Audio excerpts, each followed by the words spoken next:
अस्सलाम वालेकुम students, online classes में लेक्चर नंबर 2 का आगाज करेंगे आज हम। लेक्चर नंबर 2 जो हमारे पास है that is properties of crystalline solid. हमने क्रिस्टलाइन सॉलिड की प्रॉपर्टीज स्टार्ट की थी, 3 प्रॉपर्टीज पढ़ी थी हमने। बाकी जो रिमेनिंग 7 प्रॉपर्टीज हैं वो हम आज के लेक्चर में डिस्कस करेंगे। दैट इज नंबर 4 पहले anisotropy, number 5 symmetry, habit of crystal, isomorphism, polymorphism, allotropy and transition temperature।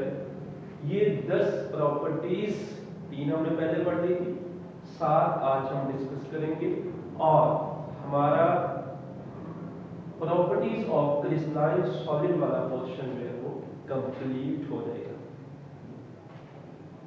तो नंबर 4 पे जो प्रॉपर्टी आती है दैट इज एनिसोट्रॉपी।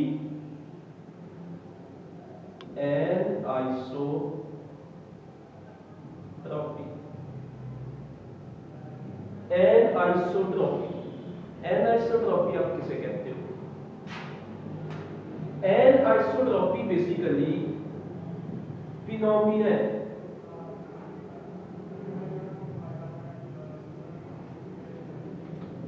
कोई अमल कह रहे हैं, ये कोई प्रोसेस नहीं है, ये फिनोमिना है। एनिसोट्रॉपी ये एक ऐसा फिनोमिना है जिसमें केमिकल प्रॉपर्टीज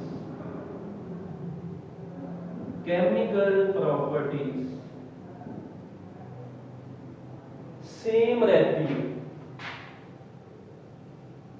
एनिसोट्रॉपी एक ऐसा फिनोमिना है जिसमें केमिकल प्रॉपर्टीज सेम रहती हैं but properties depend upon direction. ऐसी प्रॉपर्टीज जो डायरेक्शन पर डिपेंड करती हैं, मसलन physical properties are different.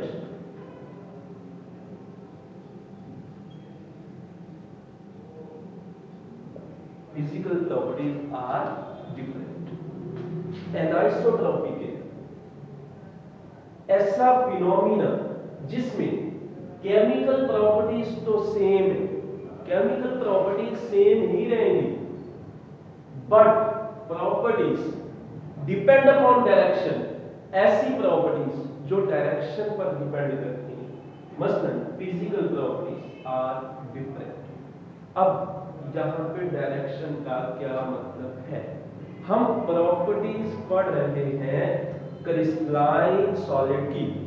Crystalline solid में हमने पढ़ा हुआ है कि एटम्स, आयन या मॉलिक्यूल एक तरतीब के साथ एक वेल ऑर्डर्ड वे में अरेंज होते हैं, एक डायरेक्शन में अरेंज होते हैं।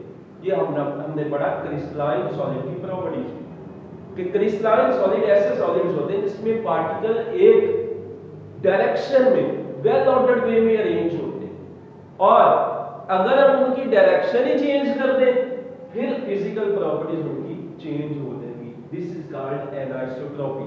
सिंपल, क्रिस्टलाइन सॉलिड की प्रॉपर्टी है कि एक खास डायरेक्शन में, हमने ज्योमेट्री पढ़ी थी ना, एक खास डायरेक्शन में एटम्स, आयन या मॉलिक्यूल अरेंज होते हैं और अगर वो डायरेक्शन ही चेंज कर दे इसका मतलब उसकी प्रॉपर्टीज भी चेंज हो जाएंगी।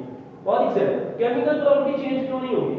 NaCl, उसकी अरेंजमेंट चेंज करो, रहेगा तो वो NaCl ही ना, मतलब केमिकल प्रॉपर्टी सेम है कि उसकी जिस चीज से वो बना है वो सेम है बट जब आपने उसकी अरेंजमेंट, उसके पार्टिकल की डायरेक्शन चेंज की देन उसकी प्रॉपर्टीज, फिजिकल प्रॉपर्टीज भी चेंज होगी। This phenomena is called anisotropy. ऐसी प्रॉपर्टीज जो डायरेक्शन पर डिपेंड करें, ऐसी properties which are dependent on direction are called an isotropic property। उनको हम क्या कहते हैं? एंड आइसोट्रॉपिक प्रॉपर्टीज, ऐसी प्रॉपर्टीज जो डायरेक्शन पर डिपेंड करती हो वो प्रॉपर्टीज एनाइसोट्रॉपिक प्रॉपर्टीज, और इस फिनोमिना को एनाइसोट्रॉपी कहते हैं। अब एनाइसोट्रॉपिक प्रॉपर्टीज कौन कौन सी हो सकती हैं? ये हो सकती हैं electrical conductance, electrical conductance,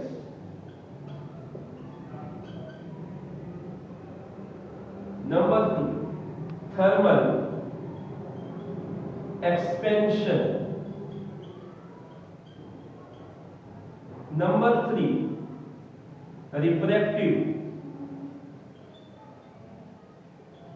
index. ये सारी प्रॉपर्टीज के हैं, ये डायरेक्शनल प्रॉपर्टीज है। आप अरेंजमेंट चेंज करो, डायरेक्शन चेंज करो, कंडक्टर्स चेंज हो जाएगी। इसकी एग्जांपल पढ़ेंगे हम। आप अरेंजमेंट डायरेक्शन चेंज करोगे तो थर्मल एक्सपेंशन, थर्मल एक्सपेंशन का मतलब क्या है? जब आप किसी चीज को हीट देते हो वो चीज एक्सपैंड होती है, इसे आप क्या बोलते हो? Thermal expansion. इसका वॉल्यूम बढ़ता है, थर्मल एक्सपेंशन पे फर्क पड़ेगा। रिफ्लेक्टिव इंडेक्स ये लाइट की प्रॉपर्टी है। रिफ्लेक्टिव इंडेक्स हमने पढ़ा था ना कि ऑप्टिकल प्रॉपर्टीज में, ऑप्टिकल प्रॉपर्टीज ये सॉलिड के अंदर होती है, क्रिस्टलाइन सॉलिड के अंदर। तो रिफ्रैक्टिव इंडेक्स, रिफ्रैक्टिव इंडेक्स इसका क्या हो जाएगा? चेंज हो जाएगा विद चेंजिंग डायरेक्शन। तो ये सारी प्रॉपर्टीज जो मैंने लिखी ये डायरेक्शनल प्रॉपर्टीज है। तो एनाइसोट्रॉपी क्या है? वो फिनोमिना जिसमें केमिकल प्रॉपर्टीज सेम है but properties depend upon direction are different. कैसी प्रॉपर्टीज? जो डायरेक्शन पर डिपेंड करती हैं वो डिफरेंट है। उन प्रॉपर्टीज को हम नेम देते हैं anisotropic properties. For example electrical conductance. यहां पे हम सिंपल एक एग्जांपल लेंगे ग्रेफाइट। ग्रेफाइट का अगर आप स्ट्रक्चर देखो तो इस तरह से होगा।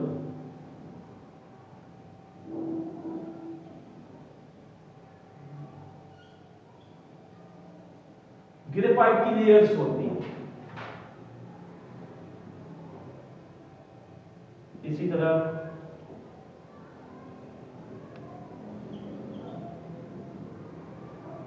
यहां पे फ्री इलेक्ट्रॉन्स होते हैं। समझ लें, अगर आप इस ग्रेफाइट को इस साइड से हॉरिजॉन्टली करंट देते हो तो करंट बहुत आसानी के साथ कंडक्ट होगा। आपको पता है करंट कंडक्ट होता है ड्यू टू फ्री इलेक्ट्रॉन। तो ग्रेफाइट में यहां पे फ्री इलेक्ट्रॉन्स मौजूद है, ग्रेफाइट में यहां पे फ्री इलेक्ट्रॉन्स मौजूद है। जब आप करंट पैरेलल वे में या इस तरह से दोगे हॉरिजॉन्टली तो ये आसानी के साथ करंट फ्लो करेगा। लेकिन अगर आप करंट यहां से दोगे तो यहां पे फ्री इलेक्ट्रॉन्स कम है, तो यहां पे करंट जो है वो आसानी के साथ कंडक्ट नहीं होगा। देखो तो फिर इलेक्ट्रिकल कंडक्टेंस क्या हो? डायरेक्शनल प्रॉपर्टी हुई कि यहां पे आपने डायरेक्शन और थी, यहां पे डायरेक्शन और है, हॉरिजॉन्टल डायरेक्शन है, यहां पे करंट आसानी के साथ फ्लो हो रहा है। बट अब आपने वर्टिकल वे में दिया, इसे परपेंडिकुलर वे में करंट दिया, फ्री इलेक्ट्रॉन ही नहीं है, करंट नहीं कंडक्ट होगा। इसका मतलब इलेक्ट्रिकल कंडक्टेंस क्या है? ये एक डायरेक्शनल प्रॉपर्टी है। तो एनाइसोट्रॉपी ऐसी प्रॉपर्टीज जो डायरेक्शन पर डिपेंड करती है, that are called anisotropic properties. That is called electrical conductance, thermal expansion और रिफ्लेक्टिव इंडेक्स इनकी एग्जांपल्स हैं। ये हो गया एनाइसोट्रॉपी। नेक्स्ट हमारे पास नंबर 5 पे है जी symmetry.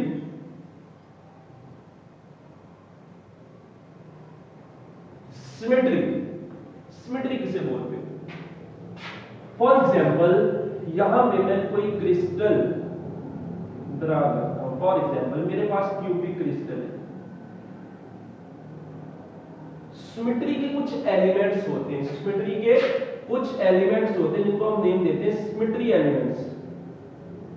Symmetry elements, symmetry element, यहां पे एलिमेंट वो नहीं है जो हमने पढ़े नाइट्रोजन, ऑक्सीजन, सल्फर, वो वाले एलिमेंट नहीं। सिमेट्री के कुछ एलिमेंट्स होते हैं जिनको आप बोलते हो axis of symmetry. Number 1, number 2 पे plane of symmetry. Number 3 centre of symmetry. ये सिमेट्री के कुछ एलिमेंट्स हैं। अब हमारे सिलेबस में सिर्फ इनके नेम है, लेकिन हम इसको थोड़ा सा एक्सप्लेन करते हैं कि सेंटर ऑफ सिमेट्री क्या होते हैं, प्लेन ऑफ सिमेट्री क्या होते हैं, एक्सिस ऑफ सिमेट्री क्या होते हैं। चलिए, ये मेरे पास फॉर एग्जांपल कोई क्रिस्टल है, इसको मैं पास या इस तरह से लिख देता हूं 2D की फॉर्म में, इस तरह से। अब प्लेन ऑफ सिमेट्री क्या है? प्लेन ऑफ सिमेट्री कि फॉर एग्जांपल अगर आप इसे कट करते हो, अगर आप इसके किसी हिस्से से इमेजिनरी लाइन पास करते हो और ये इसे दो प्लेन में डिवाइड कर दे, दो इक्वल प्लेन में डिवाइड कर दे, अब उसे बोलते हैं प्लेन ऑफ सिमेट्री। अब देखो, ये मैंने लाइन पास की, दो इक्वल प्लेन में से डिवाइड कर दिया, that is called plane of symmetry. For example हमारे पास एक बोर्ड होती है, बोर्ड, पेपर बोर्ड, इस तरह से जो बच्चे बनाते हैं। अगर मैं ये लाइन यहां से ड्रा कर, देखो इसको दो इक्वल प्लेन में इसने डिवाइड कर दिया, that's called plane of symmetry. तो क्रिस्टलाइन सॉलिड की एक खासियत ये भी होती है कि उसके अंदर प्लेन ऑफ सिमेट्री पाया जाता है। Next, centre of symmetry. Centre of symmetry, centre of symmetry किसे कहते हो? फॉर एग्जांपल मेरे पास ये क्रिस्टल है, अगर आप इसके सेंटर में से कोई इमेजिनरी लाइन पास करो, अगर आप किसी क्रिस्टल के सेंटर में से एक लाइन पास करो और उस सेंटर में से लाइन पास करने की वजह से वो क्रिस्टल दो इक्वल हिस्सों में डिवाइड हो जाए, that is called centre of symmetry. इसी तरह axis of symmetry, for example हमने ली थी 3D डायग्राम, इसमें तीन एक्सिस होते हैं, एक एक्स एक्सिस, एक वाई एक्सिस, एक जी एक्सिस, इस तरह से इनके लॉन्ग भी आपसे कट कर सकते हो, that is called axis of symmetry. अब ये सिमेट्री के elements, plane of symmetry, axis of symmetry, centre of symmetry, ये हमने बताया यहां पे। अब सिमेट्री है क्या? सिमेट्री है क्या? बेसिकली सिमेट्री हम कहते हैं तरतीब को कहते हैं। तो अब फॉर एग्जांपल ये क्यूबिक क्रिस्टल है, जब आप इसे 360 पे रोटेट करोगे तो इसके जो एंगल्स हैं, जो एजेस हैं, एंगल्स, एंगल कौन से? पहले लेक्चर में भी बात हुई थी, इंटरफेशियल एंगल कह लो, कि जो फेसेस, इसके जो फेसेस हैं ये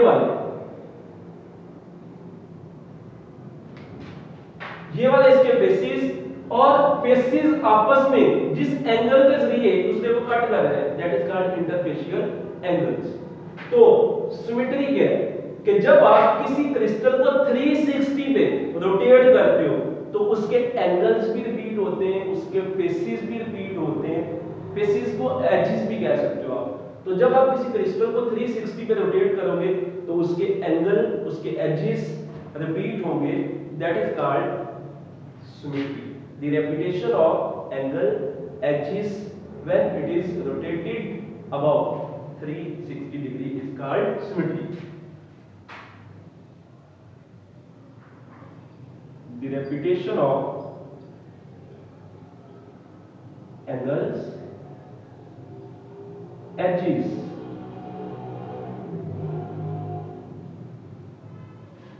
or faces when a crystal is rotated about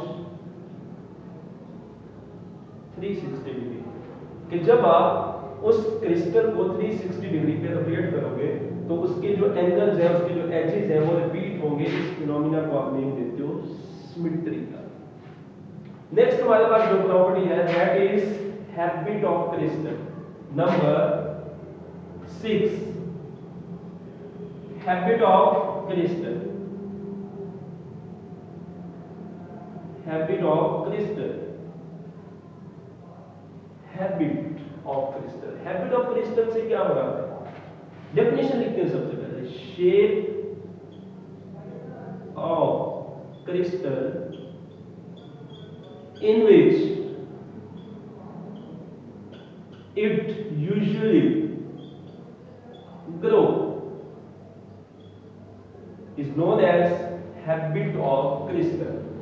कि क्रिस्टल की वो शेप जिसमें वो ग्रो होती है, that is called habit of crystal. अब इससे क्या होगा? For example crystallization chapter 2, smart syllabus में वो टॉपिक स्किप कर दिया गया है. चैप्टर 2 में आपने क्रिस्टलाइजेशन पढ़ना था. क्रिस्टलाइजेशन के किसी सॉल्यूशन को आप, किसी चीज को आप क्रिस्टल फॉर्म में कैसे लेके आते हो. तो उसके लिए आपको पहले सैचुरेटेड सॉल्यूशन बनाना पड़ता है, फिर उसको कूल करना पड़ता है. तो हैबिट ऑफ क्रिस्टल में मैं उसका थोड़ा सा आपको स्केच दूंगा. फॉर एग्जांपल आपने हॉट सैचुरेटेड सॉल्यूशन बनाया, अब उससे आपने क्रिस्टल बनानी है, उसको आपने सॉलिडिफाई करना है, क्रिस्टल फॉर्म में लेके आना है. अगर आप फास्ट कूलिंग करते हो तो आपको स्मॉल साइज क्रिस्टल मिलेगी. अगर आप स्लो कूलिंग करते हो तो आपको बिगर साइज क्रिस्टल मिलेगी. इसी तरह अगर आप मॉडरेट कूलिंग करते हो तो आपको मीडियम साइज क्रिस्टल मिलेगी. That is called habit of crystal. कि जब आप क्रिस्टल बनाते हो ना, जिस तरह बनाते हो, that is called habit of crystal. For example आप क्रिस्टल बना रहे हो, अब क्रिस्टल बना रहे हो तो फास्ट कूलिंग, तो क्रिस्टल बनेगी स्मॉल. ये हैबिट ऑफ क्रिस्टल. अगर आप स्लो कूलिंग के जरिए बना रहे हो, बिगर साइज क्रिस्टल बनेगी. ये हैबिट ऑफ क्रिस्टल है. तो habit of crystal, shape of crystal in which it usually grow. Crystal की वो शेप जिसमें ये ग्रो करती है, that is called habit of crystal. For example NaCl. NaCl उसका जो स्ट्रक्चर है ना वो इस तरह है. NaCl का स्ट्रक्चर क्यूबिक शेप है. NaCl को जब आप क्रिस्टल फॉर्म में लेके आते हो ना, उसकी शेप होती है क्यूबिक फॉर्म. लेकिन उसको क्रिस्टल आउट करने से पहले अगर आप उसमें यूरिया ऐड कर दो, 10% यूरिया, तो उसकी ये शेप नहीं रहती. उसकी शेप रहती है नीडल लाइक बन जाती है. That is called habit of crystal. कि आपने जिस हैबिट में वो क्रिस्टल ग्रो करती है, हासिल होती है, that is called habit of crystal. आम हालात में NaCl को क्रिस्टल आउट करो, इस तरह की उसकी शेप होगी. लेकिन जब आप उसको क्रिस्टल बनाने के लिए आप उसमें 10% यूरिया ऐड कर देते हो, then it is converted into needle like crystal. ये हमारे पास हो गया हैबिट ऑफ क्रिस्टल. नेक्स्ट है जी आइसोमॉर्फिज्म नंबर 7. आइसोमॉर्फिज्म.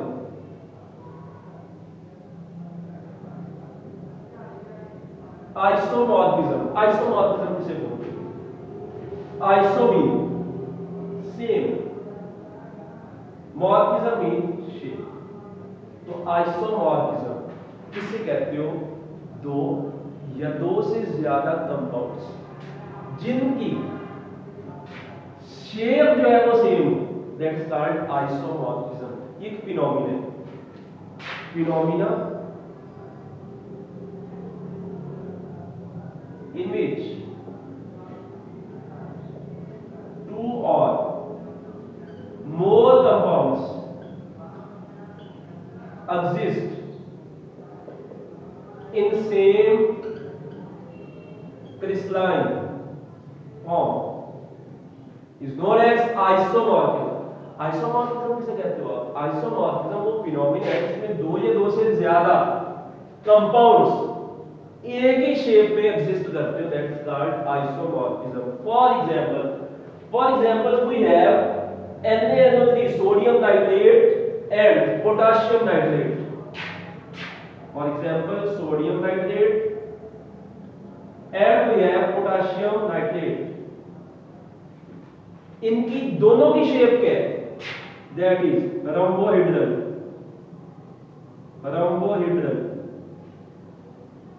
अब ये रोम्बोहेड्रल शेप क्या है, अगले लेक्चर में हमने इन्हीं शेप्स को ही डिस्कस करना है.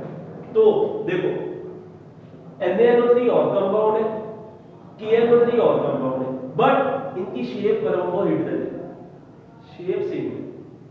इसी को आप कहते हो आइसोमॉर्फिज्म। दो या दो से ज्यादा compound having same shape is called isomorphism. Name से पता चल जाता है, iso mean same, morphism mean shape, कि दो या दो से ज्यादा कंपाउंड जिनकी शेप सेम हो, क्रिस्टलाइन फॉर्म सेम हो, that's called isomorphism. Sodium nitrate, potassium nitrate दो ज्यादा कंपाउंड है और इनकी शेप सेम है। अब क्वेश्चन ये है कि शेप सेम कब होती है? शेप बेटे उस वक्त सेम होती है जब एटॉमिक रेशियो सेम हो। एटॉमिक रेशियो, एटॉमिक रेशियो किसे कहते हैं? देखो इसमें सोडियम कितने? एक, नाइट्रोजन कितने? एक, ऑक्सीजन कितने? तीन। अब इसकी बात करते हैं, पोटेशियम कितने? एक, सो नाइट्रोजन एक, ऑक्सीजन तीन। देखो एटॉमिक रेशियो इसके लिए 1:3, इसके लिए 1:3। तो अगर एटॉमिक रेशियो सेम हो इसका मतलब उसकी शेप भी सेम हो सकती है। तो आइसोमॉर्फिज्म हमने पढ़ा, दो या दो से ज्यादा कंपाउंड जिनकी क्रिस्टलाइन फॉर्म एक जैसी हो उसे आप बोलते हो आइसोमॉर्फिज्म। एग्जांपल हमने दी, तो एग्जांपल और भी टेबल में मौजूद है, यहाँ पे टाइम शॉर्टेज होने की वजह से जस्ट एक एग्जांपल मैंने कोट की। अच्छा जी, नेक्स्ट हमारे पास जो प्रॉपर्टी है that is polymorphism. That is polymorphism.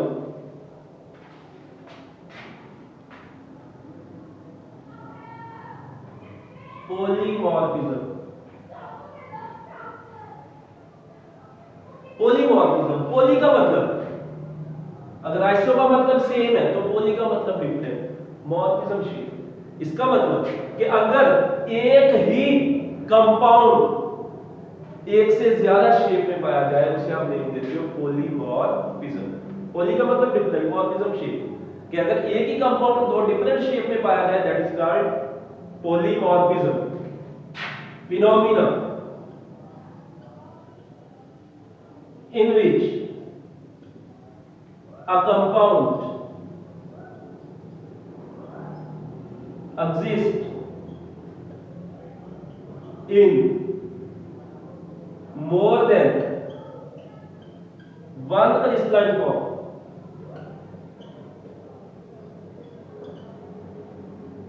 is known as polymorphism. For example, we have silver nitrate. We have silver nitrate AgNO3. ये दो शेप में एग्जिस्ट करता है, रोम्बोहेड्रल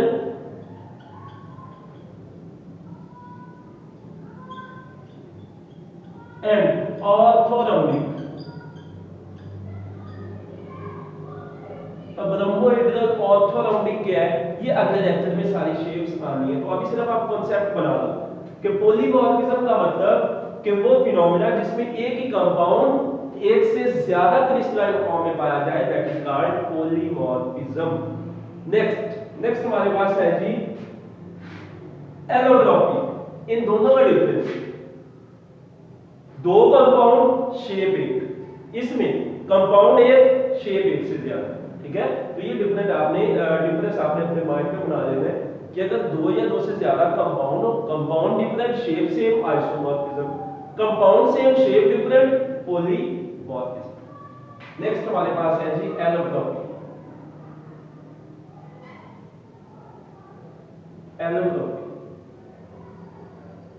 एलोट्रॉपी किसे बोलते हैं? जिस तरह यहां पे एक कंपाउंड एक से ज्यादा क्रिस्टलाइन फॉर्म में पाया जाता था दैट इज कॉल्ड पॉलीमॉर्फिज्म।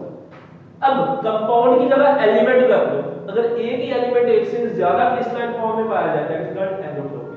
ये और ये दोनों मिलते जुलते हैं, बस ये कंपाउंड के लिए, ये एलिमेंट के लिए। तो एग्जांपल लेते हैं, व्हेन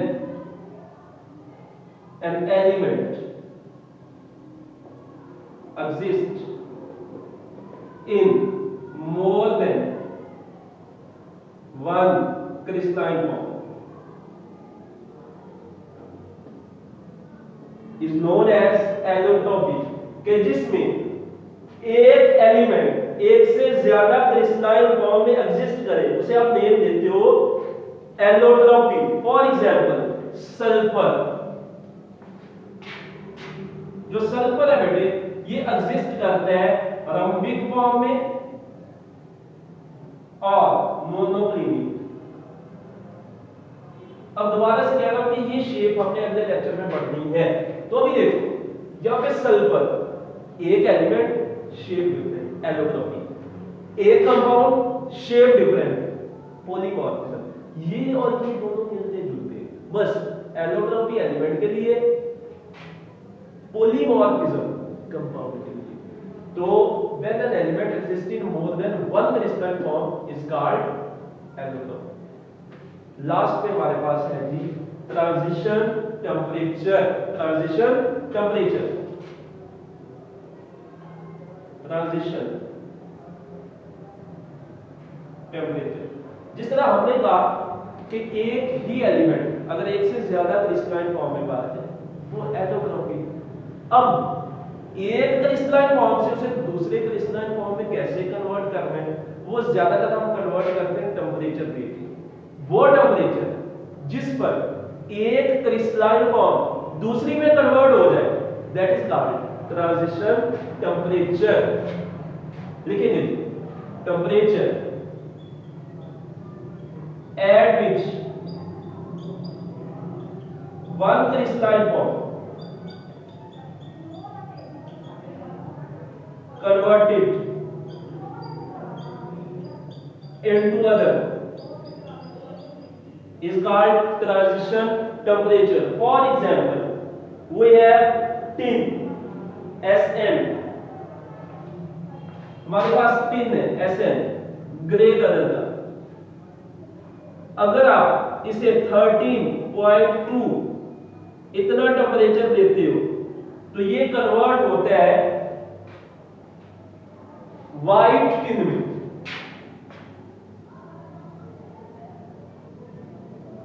अब इसकी शेप और है, इसकी शेप और है, ये और क्रिस्टलाइन फॉर्म है, ये और क्रिस्टलाइन फॉर्म है।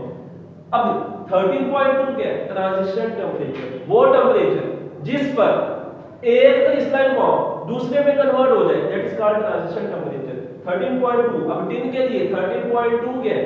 Transition temperature.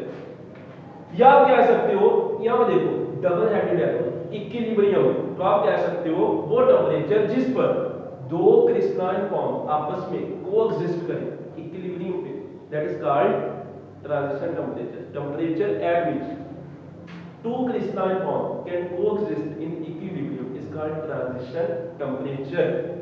तो ट्रांजिशन टेम्परेचर क्या है? वो टेम्परेचर जिस पर एक क्रिस्टलाइन फॉर्म दूसरे में कन्वर्ट हो जाए that is called transition temperature. तो प्रॉपर्टीज ऑफ सॉलिड हमारी हो गई कंप्लीट। एनिसोट्रॉपी पढ़ा, सिमेट्री पढ़ा, habit of crystal, isomorphism, polymorphism, allotropy, transition temperature को हमने डिटेल में डील किया। तो इसी के साथ ही हमारी सॉलिड की प्रॉपर्टीज कंप्लीट हुई। अगले लेक्चर में इंशाल्लाह हम क्रिस्टल, लैटिस और यूनिट सेल के बारे में पढ़ेंगे।